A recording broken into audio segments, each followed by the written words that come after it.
पुरुषोत्तम महात्म्य 27वां अध्याय। श्री गणेशाय नमः। राजा दृढ़धनवा की तपस्या करना। पुरुषोत्तम व्रत की महिमा को जानकर राजा ने वाल्मीकि मुनि को नमस्कार कर भक्ति और आनंद युक्त होकर स्त्री सहित उनका पूजन किया। मुनि पूजा को अंगीकार कर आशीर्वाद देते हुए कहा, हे राजन, तेरा कल्याण हो। अब मैं पाप नाशनी शरयू को प्रस्थान करता हूँ। राजा उन्हें अपने राज्य की सीमा तक पहुंचाकर घर लौटे। राजा अपनी रानी से बोला, रानी, इस राग द्वेष आदि 6 शत्रुओं वाले इस नश्वर संसार में मनुष्यों को क्या सुख है। अब मैं तो पुरुषोत्तम प्रभु का स्मरण करने वन को जाना चाहता हूँ। तब पतिव्रता रानी ने कहा, मैं भी आपके साथ चलूंगी, स्त्री का पति ही देवता है।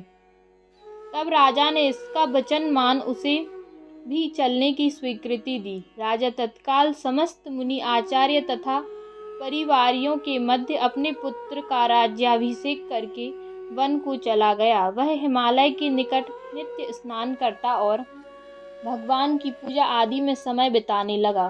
पुरुषोत्तम मास आने पर निराहार रहकर श्री कृष्ण को जपता।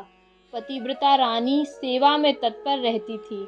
पुरुषोत्तम मास व्रत पूर्ण होने पर हरिगणों के द्वारा विमान में बैठाकर गौलोक को जाया गया। नारायण ने नारद से कहा कि मैं इस व्रत का क्या महत्व बतलाऊं।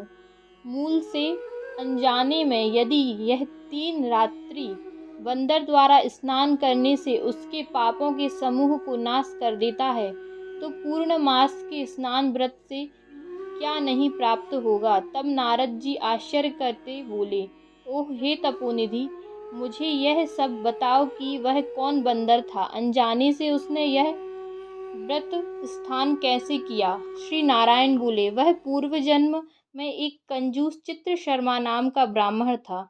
उसने जीवन में कभी श्रेष्ठ अन्न वस्त्रादि भी ना भोगा और ना पुत्रादि का भी भली प्रकार पालन किया। उसने कभी भी कोई दान अपने कंजूस पने के कारण नहीं किया।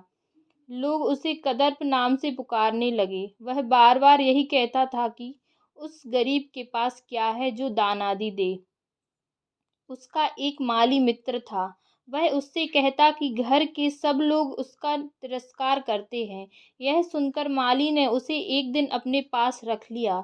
वह वहाँ आनंद से रहने लगा। माली ने उस पर विश्वास कर उसे अपने बाग की देखरेख सौंप दी। माली को राजमंदिर की नौकरी मिलने पर वह उस बाग को छोड़कर चला गया। अब तो वह बगीचे का मालिक बन बैठा, आनंद से खूब फल खाता और फलों को बेचता रहता तथा इस प्रकार प्राप्त धन को जमीन में गाड़ता रहता। माली के पूछने पर असत्य कहता कि बगीचे के फल पक्षी खा जाते हैं, जिन्हें मैं मारता रहता हूँ, और वह बगीचे में बिखरे पंखों को दिखा देता। एक दिन वह मूढ़ मर गया तो उसके शुभ अशुभ कर्मों को चित्रगुप्त ने देखकर बताया तो धर्मराज ने उसको बंदर योनि में रखने का आदेश दिया।